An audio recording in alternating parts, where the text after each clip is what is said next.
Next stop, ang pinakamaliit sa apat na isla, ang Bigyo. Galing ang pangalan sa salitang Bisaya na Bigyot, na ang ibig sabihin ay maliit. Pero huwag ismulin ang isla na ito dahil kakaibang seafood treat ang matitikman dito. Beros, nakakita na ba kayo ng kulay purple na alimango? Pero hindi sila kikay ha. Ang tawag nila rito, alikway. Pahirapan daw ang panguhuli rito dahil may buwan lang kung kailan ito marami. Hindi ho ito ay AI or hindi ito ay computer background lamang. Andito tayo ngayon para tikman yung kanilang, I guess ito yung sorpresa ng isla kapag bibisita kayo dito. Ito tinatawag nila alikway. Kapag hindi pa naluluto, sila ay color purple. Ube crab! Pero pag luto na sila, pula na sila. As expected. So, luto na sila. Pero parang kakagraduate lang nila at meron silang titulo. Hindi ko alam kung kasama po ba yan. Parang meron yatang laman.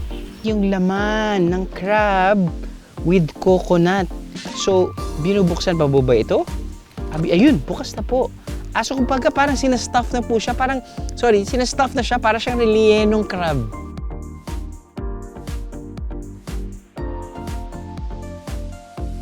Ginger. Lasang gata. Pero mas lalong umuusbong yung ginger, which is kailangan para matanggal yung lansa. I guess yun yung style nila dito. Nire-relleno nila or naglalagay sila ng different ingredients. Kasama na dyan yung gata, kasama na dyan yung ginger.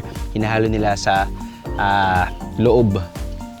At hinahalo nila yung laman ng alimango doon sa mga different ingredients.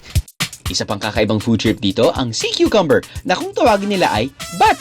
Nakapangingilabot kung titingnan. Pero talagang kinakain daw ito rito mga biyero. Ito yung tawag nilang bat. Sea cucumber. Ito, parang ginawa nilang kinilaw. Kinilaw? Hindi nila inihaw. Kinilaw lang. Okay.